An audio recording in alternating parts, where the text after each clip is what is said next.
Welcome back from the break. UBC News Tonight continues in the UBC auditorium. Right now I'm joined by a team of EC officials who will explain to Ugandans how the whole system works come 15th January 2026 general elections. I will officially hand over to Julius Muchunguzi, the head PR and spokesperson, Electoral Commission. You're welcome. Thank you for joining us. Thank you very much. Good evening, viewers from across the country and beyond, and everybody that is watching this special production at UBC. We are pleased to be here from the Electoral Commission. This is the team from the Electoral Commission. My name is Julius Muchunguzi. I am the head of public relations and spokesperson of the Electoral Commission. And next to me is Ms. Hadija Namanda, who is the assistant project manager for the BBVK project, the biometric voter verification project. We have Mr. Mubaje Muhammad, who will also be coming here shortly. He's the project manager for this biometric voter verification project. And we have other colleagues here. We have a presiding officer, Mr. Vincent Biamukama. We have BBK operator, Yvette, and polling assistants that are in the studio here. We are here to show Ugandans and Ugandan voters how polling is going to happen starting with the 15th of January next week on Thursday, when Ugandans are going to the polls to elect their leaders, starting with the election of president and members of parliament. The election for members of parliament and the president is going to be on the 15th of January 2026, and that is next week on Thursday. The purpose of this team being in this studio to let Ugandans know about the polling procedures is specifically to explain the mandatory use of the biometric voter verification kit as a mechanism for verifying every voter that will come to the polling station come 15th of January 2026. A mechanism that has been put in place to ensure the greatest integrity in our electoral processes, remove any doubts about, the results at the polling station, ensure that all complaints that have come in the past about multiple voting, about ballot stuffing, about fading of voters from one polling station to another, that those become matters of the past.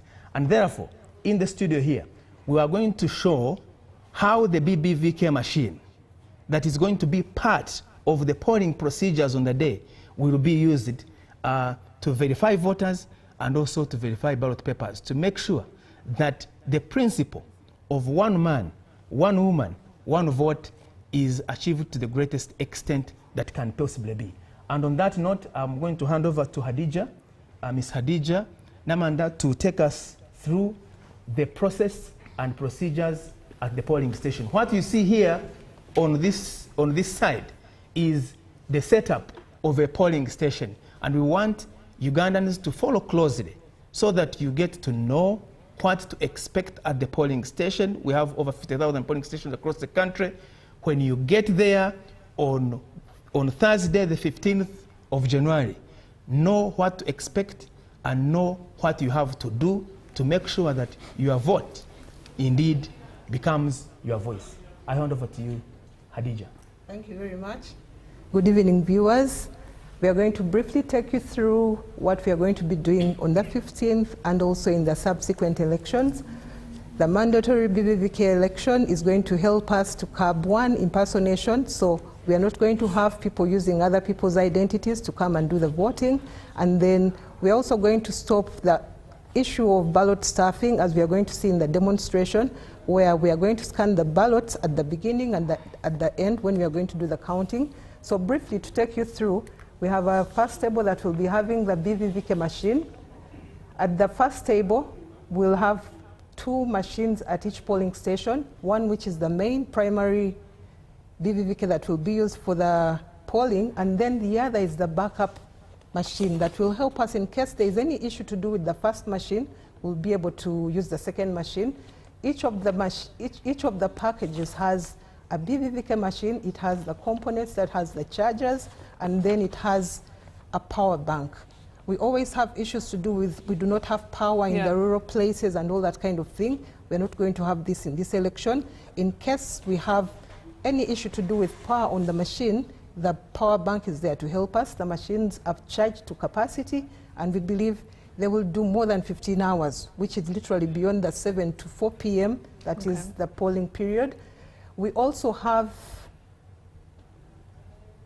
the machine running offline, meaning that anything to do with issues of there is no internet, we are not going to have that issue. So each of them will run with no offline so that we can conduct smoothly all through without an interruption to do with internet. So on the first table, we'll have each machine. The data loaded on each machine is per district, so we need to assign the machine that we have to the polling station.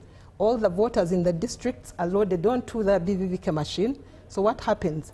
They will scan the register to ensure that it is assigned to that polling station. So the people in that polling station will then be loaded onto that machine. After that, we will have the officials loaded onto the machine. So that will be done by the BVVK operator and the presiding officer. They are the only two people that are authorized to open the polls. The rest of the polling process is not going to change, as we are going to see. We'll have 10 witnesses. Initially, there used to be 5. They will also be scanned afterwards. But after the officials have been assigned to the machine and the polling station, we will then assign the ballots that are attached to that polling station. We have about 600 voters per polling station. So if a polling station has been given 12 booklets, they'll all be scanned at the beginning to assign them to that polling station, meaning that we're not going to have foreign ballots that have not been assigned to this polling station being used. In the event that they are used, then the machine will be able to identify that, as we are going to see in the demo. After that has been done, we'll go into the witness assigning to the machine. Initially, we had the manual process. The first 5 people, it's now 10, are marked with an asterisk inside the register. Now the machine will also aid this process. It's not going to be carved out completely, but the machine is going to help identify biometrically, so that in the event there is anything to do with a court case and the manual ones have been tampered with, the machine has a record of who were the witnesses on that day. After that has been done for the 10 of them, then can the polling process start. Everything else has not changed. The polling officials will have to open the box in full view of the voters that are around. It's just that we are trying to keep a trail of the whole process electronically. When that is done and everybody is identified with their voter locator slip or the national ID, or in the register, in the event that they've not come with both the voter locator slip, which is the VLS, and the national ID, we'll check for their names in the register. So after we've done the witness identification and verification biometrically, what do I mean? We are going to use the ID to be scanned, and then afterwards they will have to use their thumbprint or their faces to be actually identified and verified, and then can we move on to the process of the voting. Each voter will come in line with their ID or voter locator slip. If they don't have that, then they will use the register to identify them. They'll scan the QR code of each voter, and then when they appear on the screen, as we're going to see, then they will ask for their biometric to verify them. After that, they will do what? They will issue them with the 3 ballots on the first paper. They will scan each ballot, because each of the ballot booklets, like we said at the beginning, are scanned to attach them to the machine and also the polling station. They will scan each ballot in each booklet: President, Member of Parliament, and Woman MP. They will give them to the voter. The one that they're going to cast first, which is the President, as you can see from the demo, will be given in their hands. The other 2 will be given in the pouches. The polling assistants that are seated at the Woman MP and Member of Parliament will direct them on which ballot to put in each of the other boxes. That's their role now. Initially, before, it used to be a ballot booklet being given at each of the other tables. Now it has changed. They are all verified at the beginning and then given to the voters. The President ballot in the hand, they go to the basin and tick, then go and do what? put it in the ballot box for president. They will direct them to put the member of parliament and also put the what. But all this is happening on the stage. We don't have the agents. They are seated right in front of this table and also in the other subsequent places. So we are going to have the process go on. The identification, the verification, and then your ballots are also scanned and given to you for the whole day. Okay. 7 to 4 p.m. When that is done, they will close the first phase of the election. The last person in the line at 4 p.m., even if it goes beyond, if the last person has the constable standing behind them, they will be allowed to vote. But they should not forget their vote allocator slips because they've already been issued by the Electoral Commission. They're out in the field in case you lost your ID. And if you have your ID, please come with it. And also, if you don't have them, and if you didn't pick them, we have the register on ground to do that.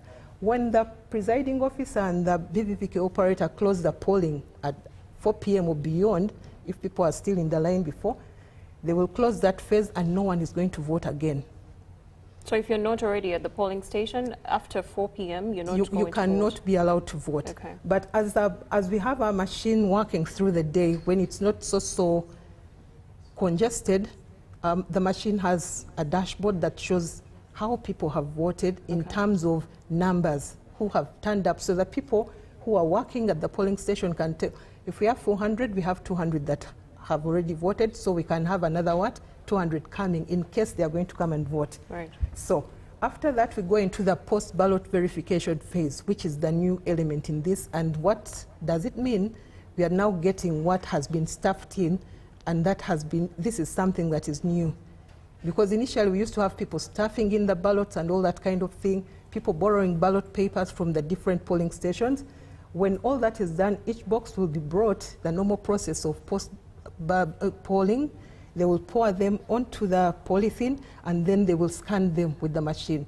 So whatever will be counted will be the ones that were scanned at the beginning from the booklets that were signed at the beginning, and then anything that is foreign, which we will call the unverified, will be bundled together and will not be counted. So the machine has the potential to actually identify what was brought in and attached to this polling station and that what was brought in and is not supposed to be counted.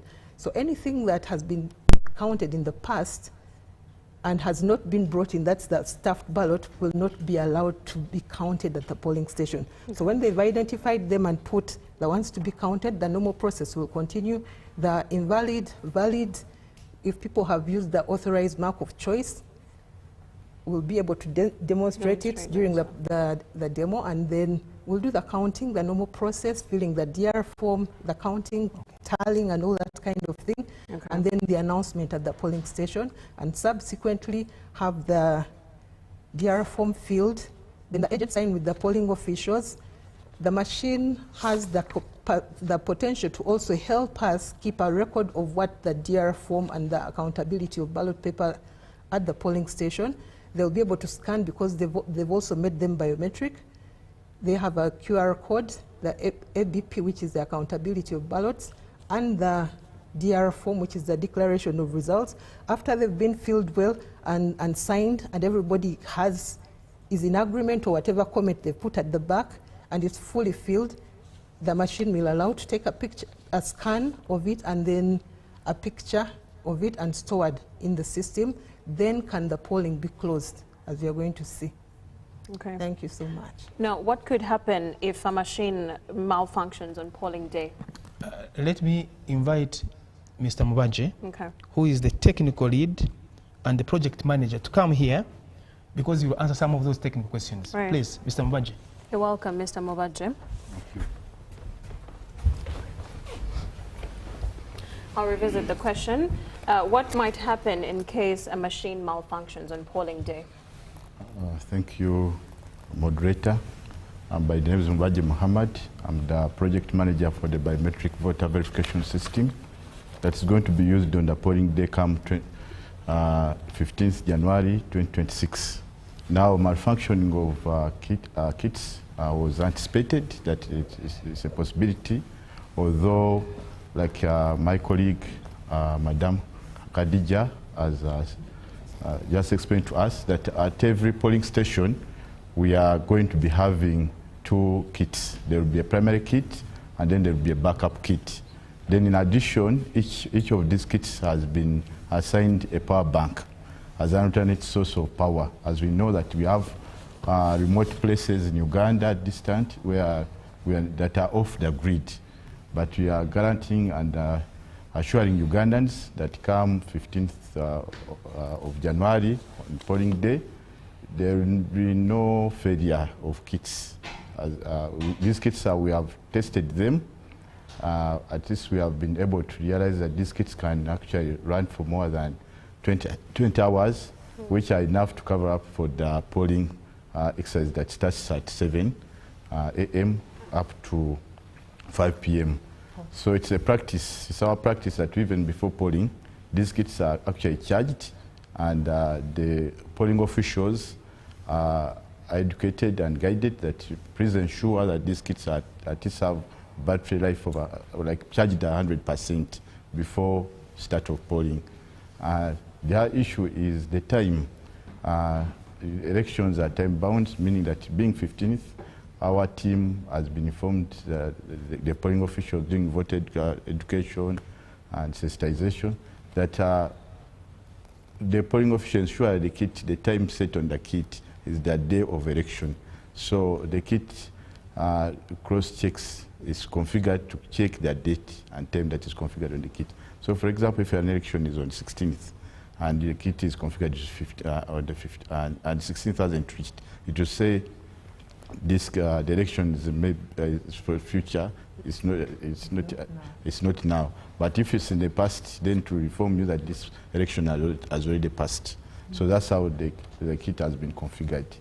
The other thing that maybe people confuse this system with a tally system. This system is not a tally system. It's a voter verification system, a ballot verification system, and validation. In the past, like my colleague had said, that there used to be ballot stuffing, like multiple voting. Now this kit has come. Those are some of the security features that we have had to embed to ensure that, first of all, there is no impersonation. Somebody cannot masquerade to be somebody else. You have to be the actual voter. That's why every voter has to be validated. But verification process is done strictly through 2 ways. After we have realized that you're actually a voter at this police station, meaning that you're on the register, we go further to verify your biometrics. You could be twins. You could be Kato and Waswa. You resemble. So just by mere resembling the person who is on the register does not assure or guarantee that you are the voter. You could be a twin. So we have to verify your biometrics. And biometrics are of 2 kinds, fingerprints and face. So primarily, the fingerprint will be the primary mode of verification. But just in case your fingers maybe were not well captured, then we shall scan the face. There's no human being walking today and living who does not have a face. So that's why we have assurance that for sure you are the person who appears on the register, then your face will have to match. Yes. In brief, I think I've answered your question. Okay, I'd like to know how special voting groups are going to be managed. For example, security forces, elderly persons, and persons with disabilities handling and polling stations. Yes, to answer that persons with disabilities usually have guides at polling stations who take them through the entire they move with them through the process from the time of verifying the voter to the time of casting, receiving the ballots from. So there will be guides, and like she has already told us that there are agents, party agents, who will be witnessing all these things happening at the polling station.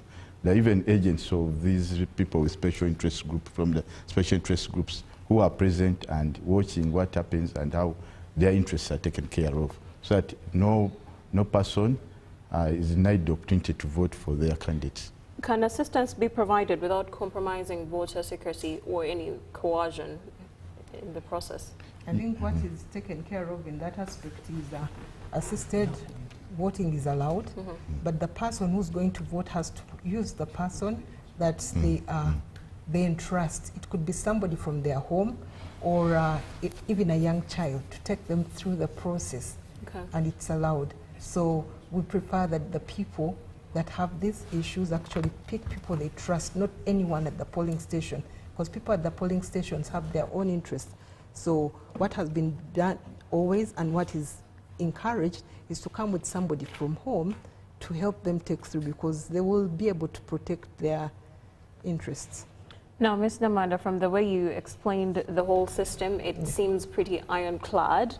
Can the machine's results be audited? Yes, they can be audited, because there's the post-polling after elections are conducted. She explained that the kits are going to be offline, but the data cannot be will be encrypted and cannot be tampered with. Now, later on, this data is transmitted to the central management system. The data will be transmitted to the central management system when these kits get to the network, where there's the database for the data which stores the statistics that comes from the kits. Yes. So that the data that is stored can later on be reviewed depending on the requirement. For if it's legal requirement, if it's statistical, maybe research and so on, there will be data enough stored, yes, from the kits and synchronized with the central management system. Thank you so much.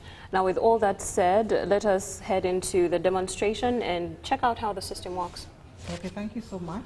We'll have a presiding officer open up the box. Of course, we didn't carry the black box that ideally should be at the polling station with all the other reusable and usable materials that we have, but he'll show us what is within the bag, what we talked about. That's the kit. You can put it up for them to see.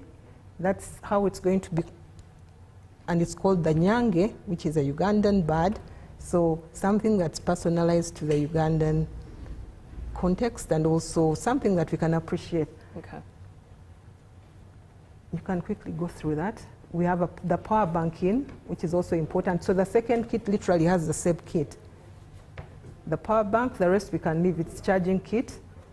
We'll be using one kit. So the first step when we get to the polling station is to assign the polling station to the machine. Right. They'll do the scanning. It has a QR code. You can show it. The QR code is that square, and that's what is scanned. Every voter gets to have a copy of that? No. Oh. It's the register that's going to be used at each polling station, but also the agents. All the 8 candidates have a copy of this if they have picked it by now at the Electoral Commission. So it will be the agents of those parties that will be able to have this.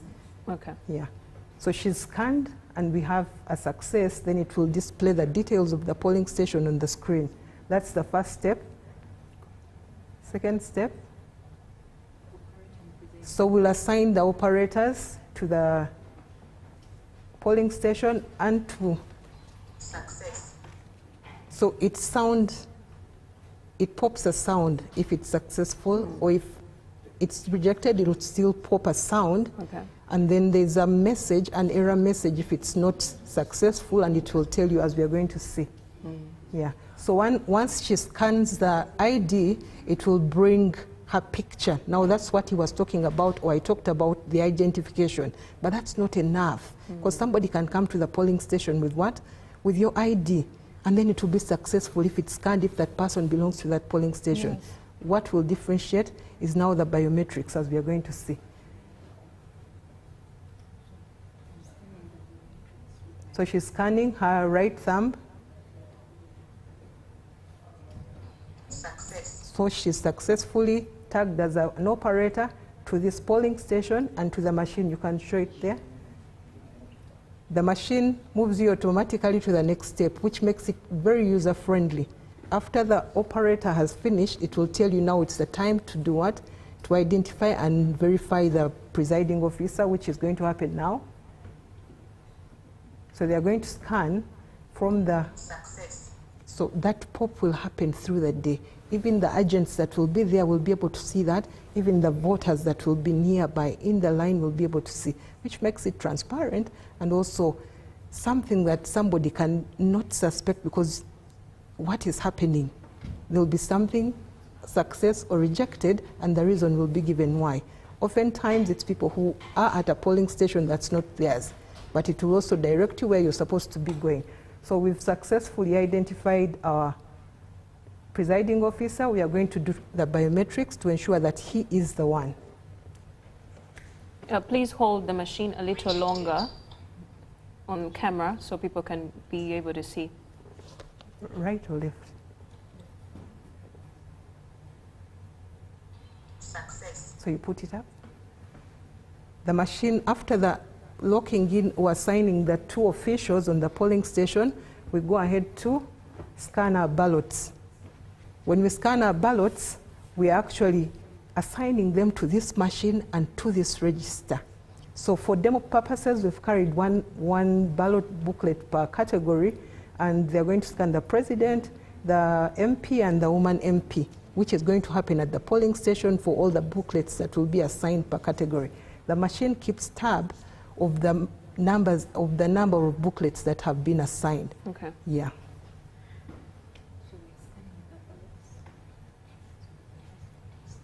Success. So we've assigned the president's booklet. We can go to the next one so that we MP. Success. So it's a quick process. Okay. Yeah. Success. So we have all the three booklets scanned, and then the detail will be under each category. So if you scan a second booklet for that category, it will still be assigned under that category as booklet number 2, 3, 4 until you get the 12, which is the threshold of the current register for the most of the polling stations, apart from the urban areas that has been pushed to 750 from 1,500 to 1,200. So we finished assigning the booklets to the machine and the polling station. We'll go ahead to get the witnesses. The witnesses are people who are at that polling station. We've not removed the polling process as has been, but we're only digitizing or doing the biometrics so that in case of anything, be it court, be it finding out who did it, the machine won't be manipulated. But it's easy to tick the asterisks inside the register and not have the exact number of people that actually did it at the beginning of the polling. So these are people who have seen the process, the opening of the box, and everything that has been brought at the polling station. So our witnesses, witness number 1. The witness is actually not voting, it's now just identifying the witnesses.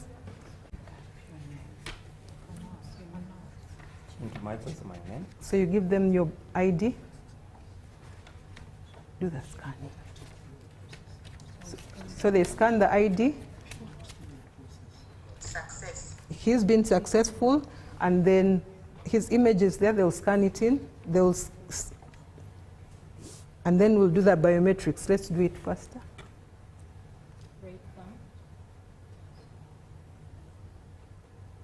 Success. So witness number 1 is done. We'll have our second witness.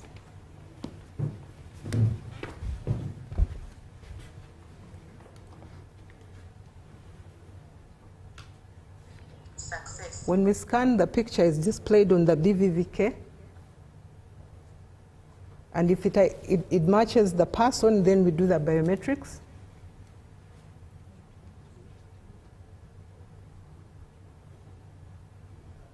Rejected.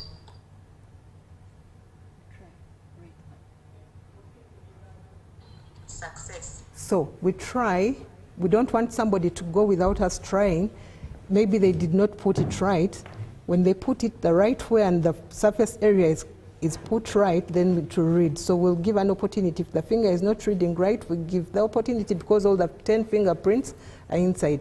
In the event that it's not working, then we'll do the face. But Okay. the first attempt should be successful. Our third witness. For demo purposes, we've limited it to 3, and then we'll go into the voting process so that we do a few voters, and then can do the post-polling. So what happens in instances where the voter does not have a national ID? If the voter has not come with the national ID and has not come with the voter locator slip, we have the provision for a national voters register where every voter has a QR code that can be scanned We use the register then to actually get him. So they've identified him in the register Okay. Success. and it's been successful. Put up the picture. You can zoom in to see if we use the register. So that's Paul Bukenya, not so clear. We'll go ahead and do his biometrics. Right thumb.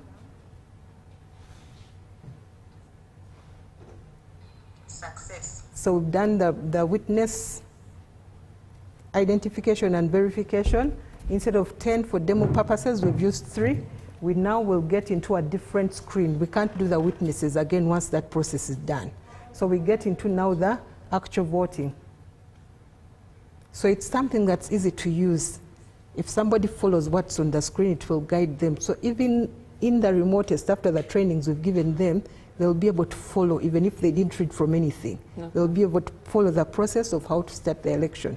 Then the rest will be verification, identification, verification, and issuance of the ballot. So our first voter will be our first witness. So now the voting process has started. Let's do it faster. Success. So the voter's national ID QR code is what's getting scanned over Yes. there? Okay. The VLS also has a QR code, so it can also be scanned. Success. So he's been identified, verified, and is ready to be issued the ballots. Each of those ballots that are going to be issued to him will then be scanned. So let's do it quickly so that we don't waste it. Right. So President, Success. Success. Success. all the 3 ballots have to be scanned at the first table and issued to the voter after the scanning by the presiding officer. All right. Let's do faster, please. Faster, Vincent.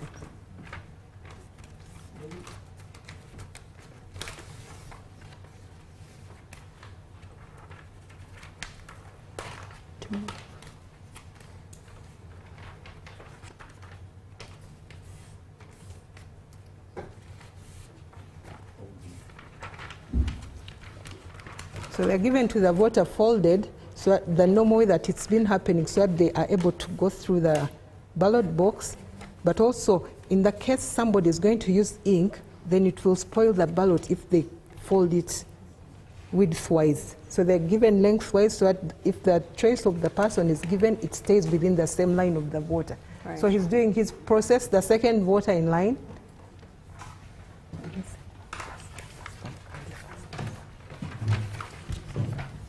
So she has her ID. Success. So each person, once they've been given the ballots, we have to close it with a success. So that is done. We are going to scan our second voter. Success. So they will do her biometrics. Success. Then we scan the ballots. Do it faster. Vincent, Success. tear out. Success. Success. We have a visual of the voter that just finished, so Yes, they please. get ink on their thumb. Yes, the process hasn't changed. Once Okay. they are done, they will have to ink them as they get out of the polling station. Okay. But in the event that they came back, even when they've rubbed off the ink, and they Yes. try to attempt, which we shall do with our first vote after the 3 of them have finished, we'll see what the machine will tell us. All right. Yeah. So third voter, he's not in the register, so I mean in the, no ID, Bukenya. You shout. Bukenya Paul.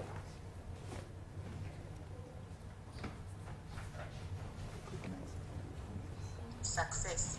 So they will do his biometrics. He's been scanned from the register. Right thumb. Success. So we are going to scan the ballots to issue to him. Success. Success. Success. So the 3 will be issued to the voter at the same time. They will go and do their choice without anyone interfering. So after the identification and verification, whatever the voter does is not part of what the machine is supposed to be capturing. So we'll have success, because that is the machine allows you to actually end that transaction with that voter. And when it says success after they've finished giving them the ballot, it moves you to the next voter to be what? To be captured. Otherwise, if they don't end that person's transaction, then we'll have to wait. So to go to the next voter, it will also give a success message. We are going to have a scenario where our first voter appears somewhere during the day to try and do a second choice of voting.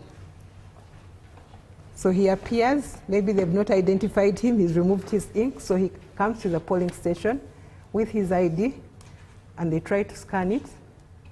What if he's the twin you were talking about, and he just comes with the other twins? Did you hear that? Did we hear that? You redo He's a it. twin. So we are going to do a scenario where somebody is trying to vote a second time. Rejected. The machine will say rejected, and what's the error message? Voter has already voted. Can you show them? Show it. Show it. Show it. You have your ID here. Give me. Electricity.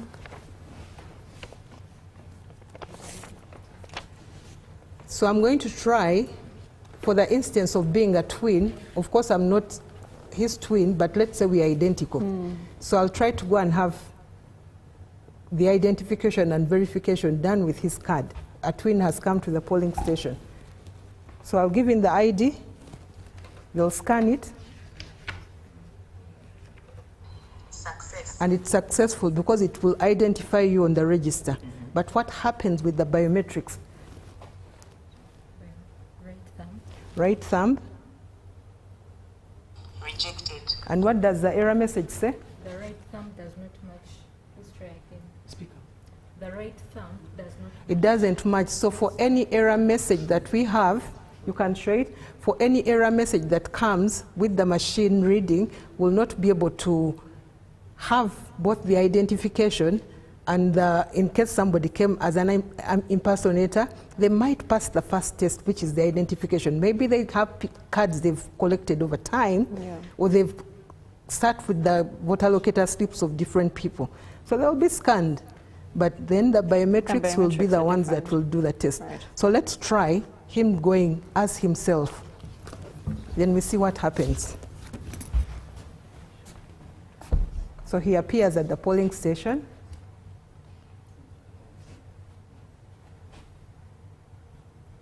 Success. The identification is successful. Let's see what happens with his biometrics. Right thumb.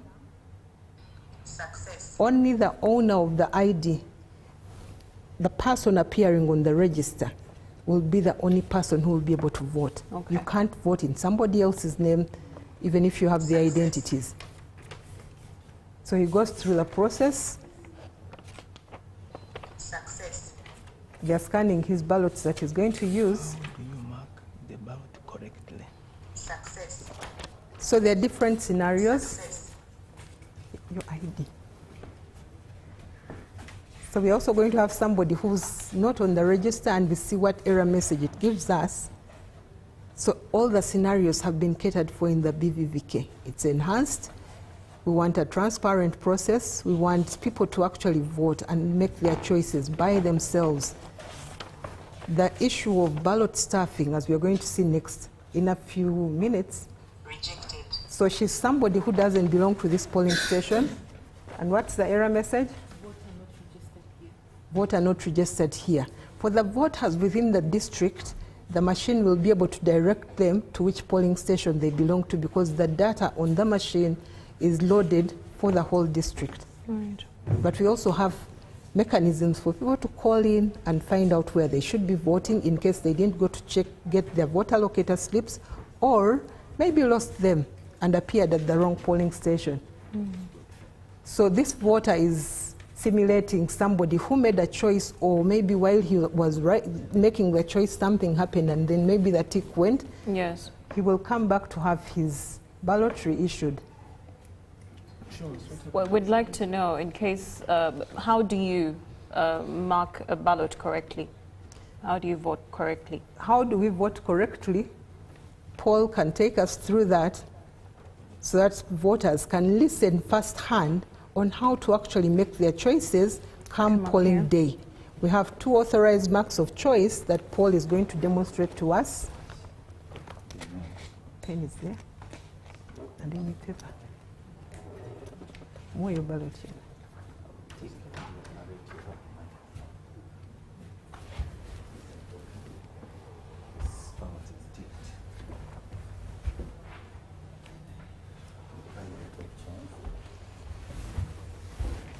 When the voter goes to make their choice in the different basins, that's president, direct MP or woman MP, they have 2 choices to make, and Paul is going to take us through that.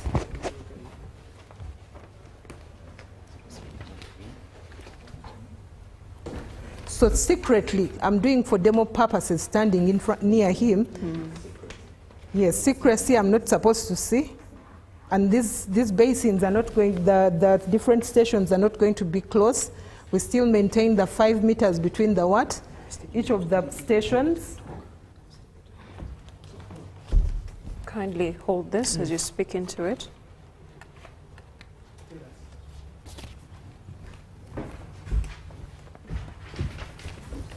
I have made a choice of a candidate by using a tick in the box that is provided on the ballot paper. I've used the tick because it's the only authorized mark of choice that I can use. If I've not used the tick, then I can use my thumbprint. But right here, what I have is the tick in this box. If I've not used the tick, the other option I have is to use the thumbprint, and I'll demonstrate that. Which box? The mark of choice, that is either the tick or the thumbprint, is placed in the box that is against the candidate that I want to choose. So if you put the box in the tick in the box against the candidate, then you've clearly indicated your choice. Avoid putting a tick that crosses boxes, because that will not be clear about your choice. So I've placed the tick where it should correctly be, as you see in the infographic that is on the screen right now. So a voter has the option to use either the tick or the thumbprint, and I want to use the thumbprint as well.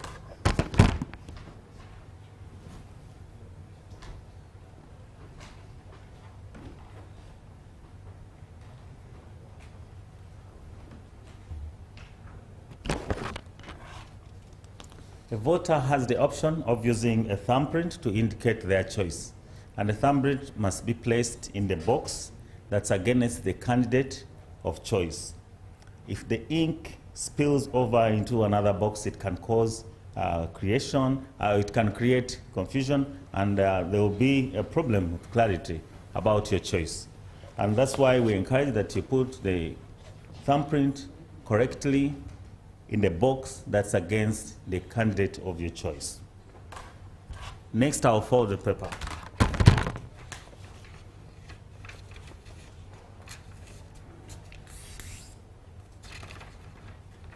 The ballot paper is folded lengthwise.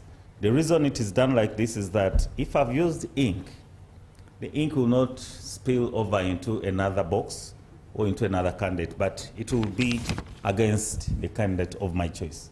So it is also folded like this so that it can fit into the ballot box. So on issuance of the ballot paper, the presiding officer actually will help you fold the ballot paper for you. In case that does not happen, then this is how the ballot paper has to be folded on polling day. Thank you. Thank you. So it's 4 p.m. and we have our last voter having cast their vote. We'll go into the post-ballot verification. But You can take it over there. Okay, before that, we wanted to see what a cancelled ballot, he had a choice that he had made, a spoiled ballot, and how the system can help invalidate this ballot and then be reissued with another one. First will be verified. So first I'm going to be verified as a voter using the national ID. Because I'd already cast my vote, so they have to reissue me another ballot because I've spoiled this ballot. Success. And the verification exercise ends with a fingerprint or face. Of the, Success. so I've been verified. Next, they are going to invalidate this ballot. Now, this ballot paper is no longer valid. It's still valid, but if it's invalidated, then before they issue it, they have to, in the system has to know that it's an invalid ballot. It cancels it so that when he's issued with another one, this stays on the table as a spoiled ballot, and then he's able to do what? To go through. But voter education will continue through the day as the voters vote to help them understand the use of the authorized mark of choice so that we can be able to eliminate the spoiling of ballots. So it's been invalidated on the system. It will even tell you once it's done, it will be a spoiled ballot, and then we'll issue the new one. So he's cancelled it, and then in the post-ballot verification, we'll also scan it and see what it says on the machine. Success. So he's been issued with another ballot, and he will go and do his what? His casting of the ballot secretly. He's the last person in the queue, and we are going to do what? To end polling at this point. Polling process will not continue, as we are going to see. The machine will allow the operator and the presiding officer to close this polling at this point. So we go ahead quickly. They'll also do the identification and verification for both of them. Success.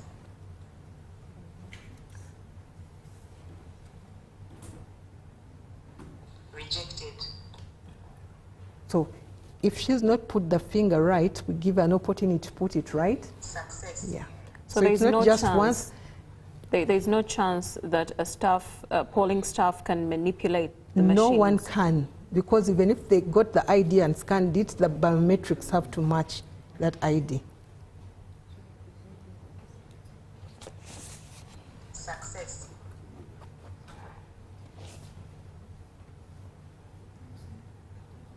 Success. So we've closed polling at this point. The machine will actually automatically close that phase of polling. You're not going to see any polling, any voting taking place on the screen. So we get into the post-ballot verification phase. This is where we are scanning ballots to differentiate the ones that were scanned at the beginning and assigned to this polling station, and those are the ones that will be counted. So the ones that were sneaked in, the ones that were stuffed, the ones that were illicitly given to the voters will be scanned out at this point. So we go to the president's polythene, because we have to go through the process the normal it happens at the polling station. The polythene Is page. this where they're stuffed? No, it's put at the end of the polling. It comes in the black box where they pour all the ballots for each box onto the polythene for counting. Okay. The polling assistants will help with holding the ones that will be rejected and also at counting time. So we are going to scan at this point whatever is in the president's box. We'll do the same for what is in the MP and then woman MP.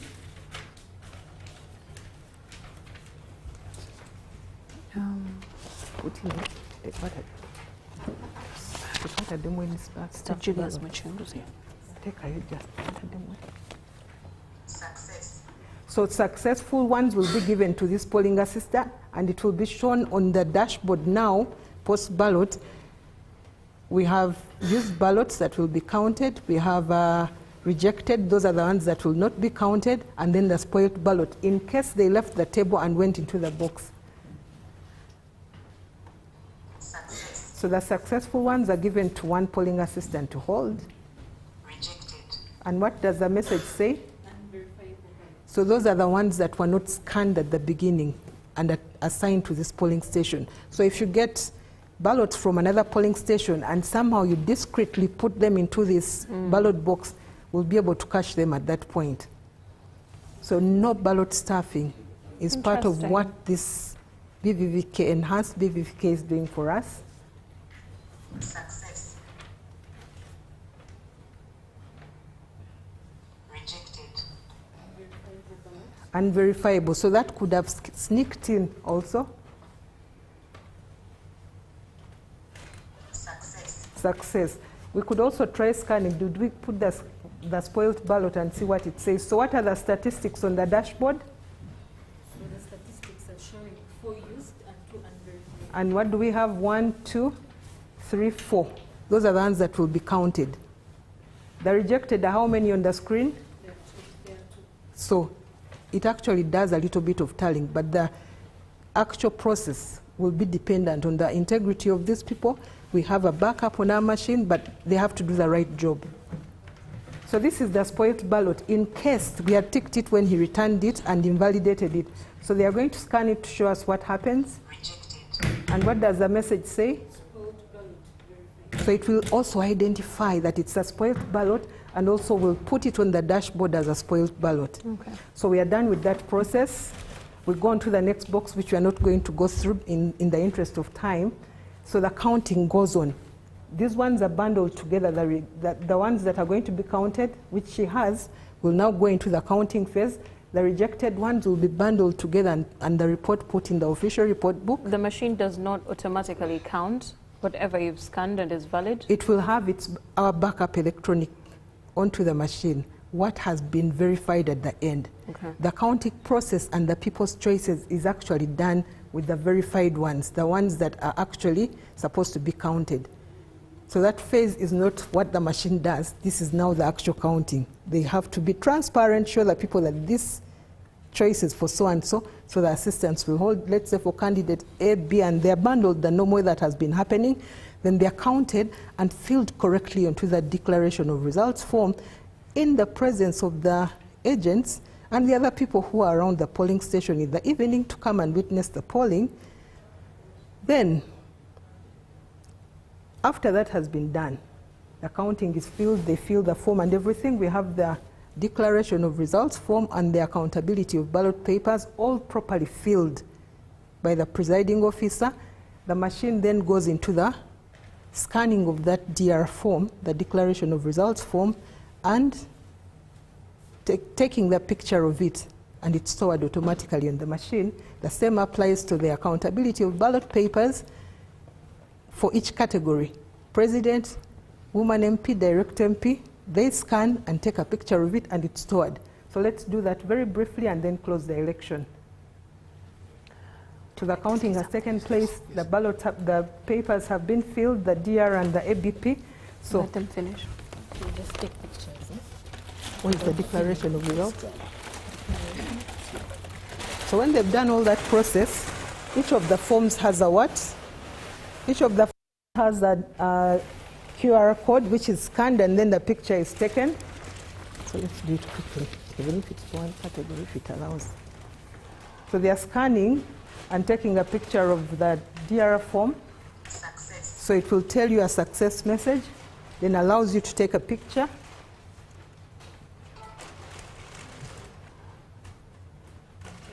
So once you take the picture, you can't undo it again. So we've trained them to take good pictures that are legible and can be a backup for our DR forms and the ABPs. Okay. Yeah.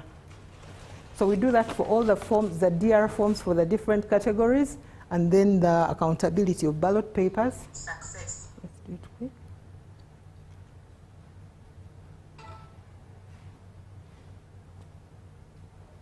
So once you take the picture and submit, Success. it grays out. You can't take another declaration of results form at that polling station. The moment the results are correct, you scan and take a picture, that is it. None of the polling staff can access it. No again one can. after the voting. Not anyone at the polling station. All right. Yeah. So everything is grayed out, you can't take again. So we move on to the ABPs. So the accountability of ballot papers is also per candidate, so not per candidate, per office, so president, MP, and woman MP. So when we get to the second round, it's the same process also. Success.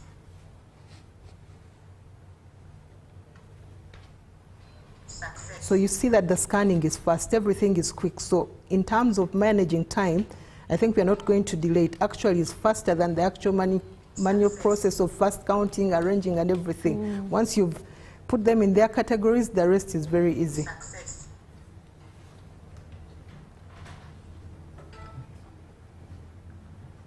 Success. So once that's done, everything is grayed out. We've finished submitting the DR forms and the accountability of ballot papers. We now close our election. So let's close the election.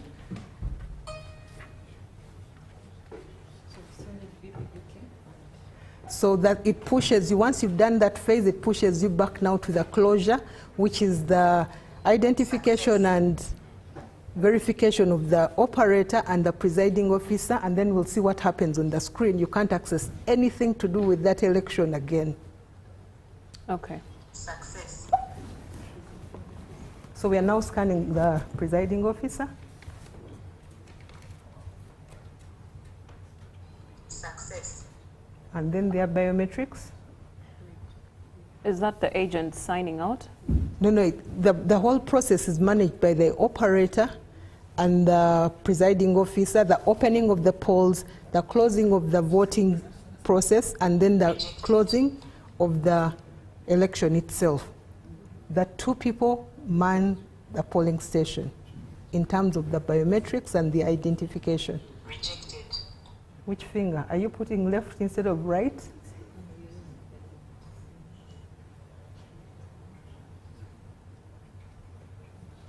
Rejected.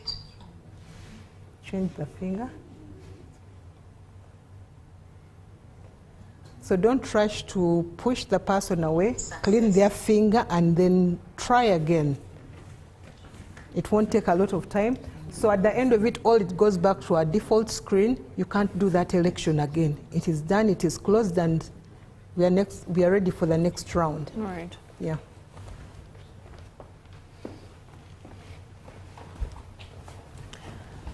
Thank you so much, Ms. Namanda, for that demonstration. I hope this was helpful to you, our dear viewer. But before we go into other details, I'd like to introduce again Mr. Julius Machunguzi, who'd like to give us any more information left out.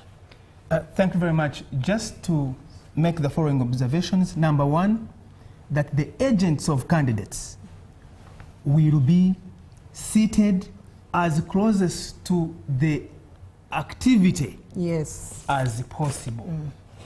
Agents are authorized and provided for in the law to be close to the tables that will be at the polling station to be able to witness and see what is happening. Those are the people that help to guarantee the interests and protect the interest of their candidate at the polling station. So that's number one. So they should have been here, hearing what is being said on this machine, seeing what is being shown here, or even hearing the voter as they say, I am so and so. And also helping to identify them. Exactly. In the with, register. With their own registers which they have, which the commission has given to the presidential candidates and the candidates to make sure that they can cross-check and be sure that indeed the voter that is being verified is the voter that they have on their register. So that's number one. Number two is said that this biometric voter verification system at the polling station is really a game changer in its mandatory nature. The minister responsible for Justice and Constitutional Affairs signed the instrument, the statutory instrument, that ensures and mandates and forces, basically compels the Electoral Commission to use biometric voter verification as a mandatory process, as a mandatory requirement for every voter. And in fact, in the instrument which was signed on the 24th of December last year, 2025, some extracts say this. Number one, that the Commission shall use the biometric voter verification system at all polling stations for the identification and verification of voters before a presiding officer issues a ballot paper to a voter. That is what they will say. Shall means that you don't discuss it. It is not optional. You don't discuss it and say maybe, maybe not. The Commission shall use biometric voter verification. Number two, the application of the biometric voter verification system shall be through the biometric voter verification kit deployed by the Commission at each polling station. And we are deploying 2 machines per polling station with a backup of a battery, you know, a power bank, to make sure that any previous, you know, concerns about power, you know, drainage is completely removed. But it has gone further, and I'm just skipping a number of the other elements to say that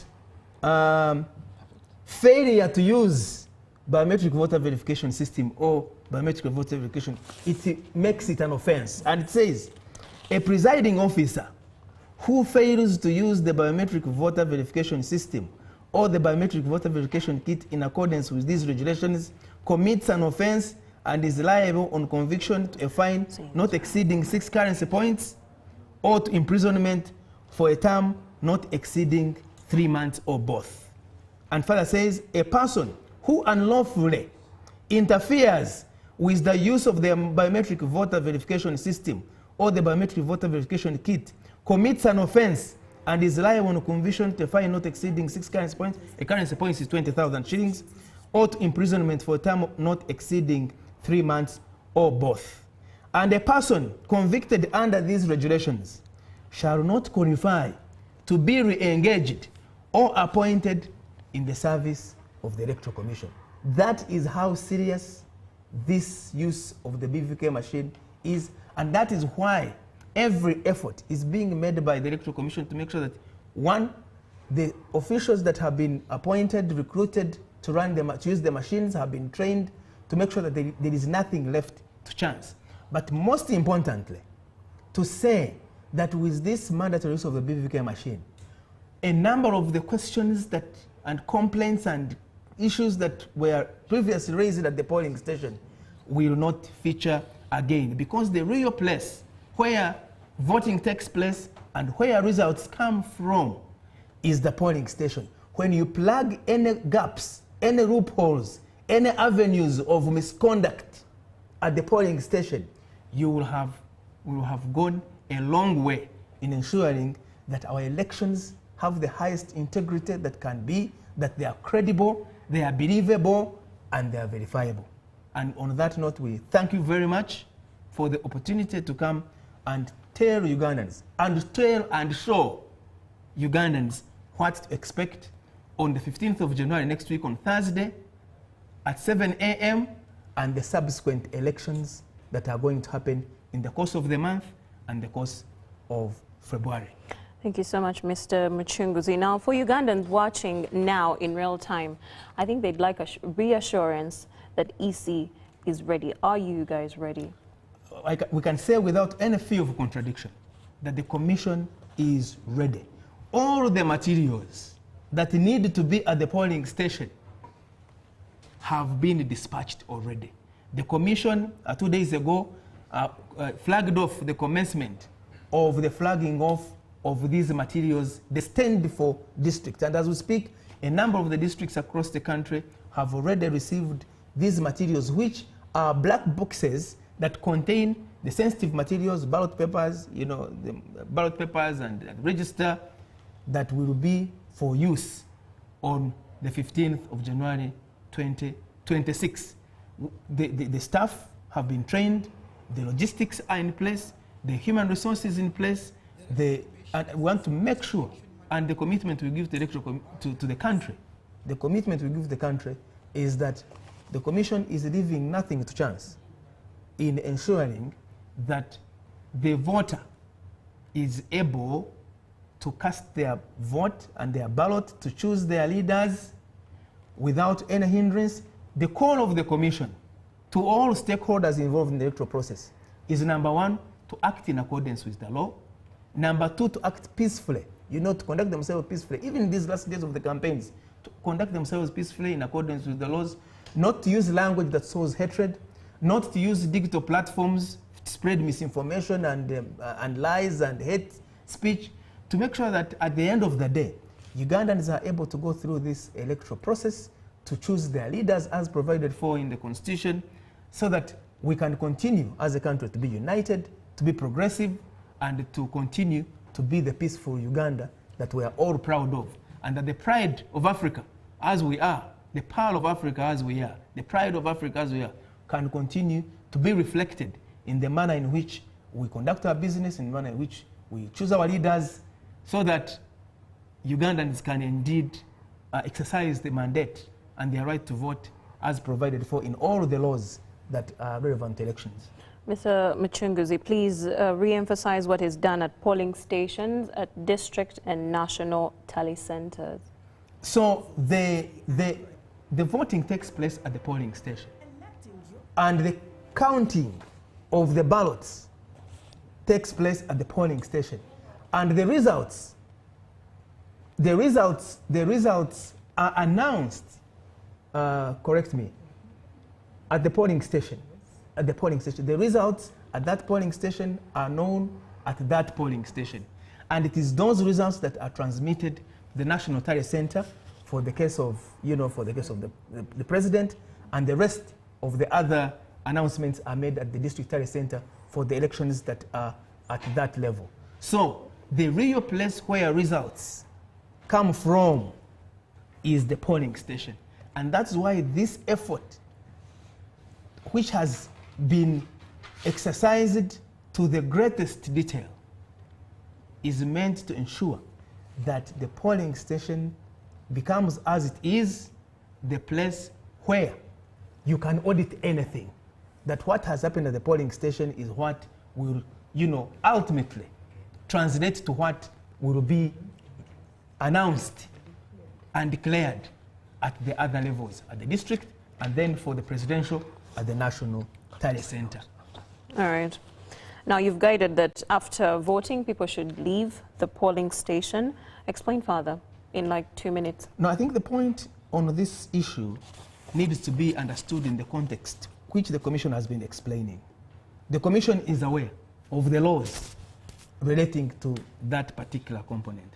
But the Commission and the chairperson of the Commission has been very clear in explaining the practicalities and the experience that has been lived by the managers of elections in this country. That, number one, in terms of protecting and defending and ensuring the interests of the candidate at a polling station, that the people that are provided for in the law are the agents. Every candidate, for instance, at the presidential level, every candidate is entitled to agents at the polling station. We have 8 presidential candidates, so you're talking about 16 agents at the polling station. The people, then you have electoral commission staff, you have the constable, you have observers. Now, in a number of our polling stations, they exist in very squeezed spaces. To the extent that if you were to say that all the 600 people, for instance, who come to vote, should hang around from 7 a.m. to 4 p.m., that in some cases, rather than protect the vote, you can actually spoil the vote. Because how are you going to ensure that these people are actually peaceful, that they are conducting themselves without any, any clashes, and they are all supporting different candidates, and this one is saying today I'm the one who is going to win. So the advisory of the messaging about what to do after polling, after voting, should be taken in the context of, one, the experience that we lived. In cases, there have been cases, I saw a report of places where counting could not be taken across, in some polling stations across the country, because there was violence. The people grabbed ballot boxes, and those people were differentiated simply because of the people that were around the polling station in the course of the day. But secondly, the law requires or directs the commission, the officials at the polling station, to hand over the declaration form to an agent, not to people who are standing there 20 meters or 100 meters, and they say that please choose amongst yourselves which one of you we should give the declaration form. That's not what the law says. It says that this declaration form will be given to the agent. So the advisory is, when you've voted, you can leave.